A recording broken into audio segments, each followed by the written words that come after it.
You could spend $50 on a delivery order without thinking twice. But the moment you consider spending that same $50 on a gym membership, a course, or something just for you, your stomach tightens. Same amount, same bank account, completely different feeling. Most people assume this is about being responsible with money. It's not. It's something much stranger. And once you see it, you'll notice it everywhere in your own spending. By the end of this video, you'll understand exactly why your brain treats identical amounts of money as if they were completely different, and how this invisible rule has been quietly shaping your decisions for years, usually against your own interest. Stick around, because the third pattern I'll show you is the one almost nobody recognizes about themselves. Economists assume money is fungible, meaning $1 is exactly the same as any other dollar, no matter where it came from or what it's spent on. Your brain disagrees completely. In the 1980s, economist Richard Thaler discovered something he called mental accounting. Instead of treating money as one single pool, your mind automatically sorts it into separate, invisible categories. Bills, money; fun, money; savings, money I deserve; money I shouldn't waste. These categories aren't logical. They're emotional. And once money gets assigned to a category, spending it outside that category creates psychological friction, even if the total amount in your account never changes. This is why you can feel completely fine paying $80 for a night out with friends, but feel a wave of guilt paying that same $80 for a haircut, a book, or therapy. It's not about the number. It's about which mental box the money came from, and whether spending it on yourself feels like it's allowed to come out of that box. And this is where it gets personal, because the boxes you create aren't random. They're built from a much deeper belief, one most people never examine directly. That belief has a name in psychology, and once you hear it, you'll recognize it instantly in your own spending, possibly in something you bought this week. Here's the hidden rule running underneath most people's spending. Money spent on necessity feels safe. Money spent on yourself feels like a request for permission. Notice the difference. Buying groceries, paying rent, fixing something broken. These purchases feel automatic, justified, almost invisible. Nobody questions them. But the moment a purchase exists purely to benefit you, your comfort, your growth, your pleasure, a quiet internal voice shows up asking, "Do you deserve this?" This isn't really about money. It's about self-worth economics, a pattern where people unconsciously price their own value lower than the value of things they consider necessary or for others. You can see this everywhere. Parents who buy their children anything without hesitation, but feel guilty buying something equivalent for themselves.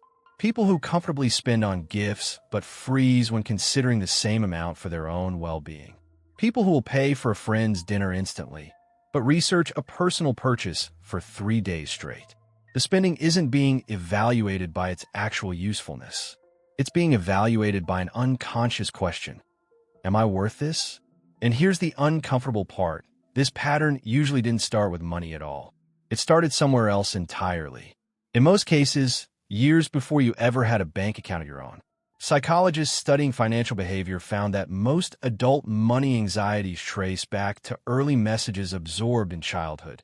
Not financial lessons, but emotional ones disguised as financial ones.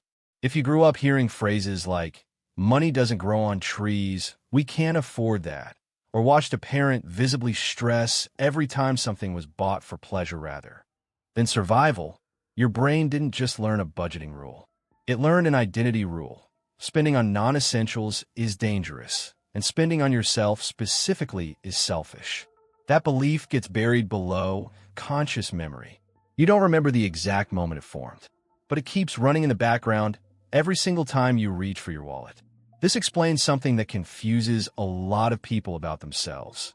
Why they can be financially successful, have plenty of money saved, and still feel a wave of guilt buying something purely for their own benefit. The guilt isn't about affordability. It's about an old internal contract that says comfort must be earned through sacrifice, and pleasure without sacrifice feels like it's breaking a rule nobody ever stated out loud. This is also why so many people overspend on others while underspending on themselves. It's not generosity in its purest form. Sometimes it's the only kind of spending that doesn't trigger the guilt response, because spending on someone else still feels justified by usefulness, while spending on yourself does not. Once you see this pattern, you start noticing it isn't really about discipline. It's about which purchases your nervous system has been trained to defend, and which ones it's been trained to apologize for. Understanding this doesn't mean spending recklessly. It means removing the invisible tax of guilt from purchases that are actually reasonable. Here are 3 specific shifts that change how this plays out in real life. First, rename the category, not just the purchase. Instead of labeling a personal expense as extra or indulgent, label it by its actual function: investment in focus, investment in health, investment in stability. Mental accounting responds to labels. Changing the label changes the emotional weight, even when the amount stays identical. Second, apply the friend test. Before deciding whether a purchase for yourself is acceptable, ask, would I think it was reasonable if a close friend spent this same amount on the same thing? Most people are far more generous evaluating others than evaluating themselves. The gap between those two answers reveals exactly how distorted your internal pricing has become. Third, separate the decision from the guilt response. Guilt arriving doesn't mean the purchase was wrong. It often just means the purchase broke an old, unspoken rule, not a current, rational one. Let the guilt show up, name it as outdated, and make the decision based on actual value, not inherited discomfort. None of this is about ignoring real financial limits. It's about making sure your spending decisions are based on your actual circumstances today, not a script written by someone else a long time ago that never got updated. The $50 on delivery and the $50 on something that actually moves your life forward were never different amounts of money. They were different amounts of permission. And permission is something you were taught to ration, not something that was ever actually limited.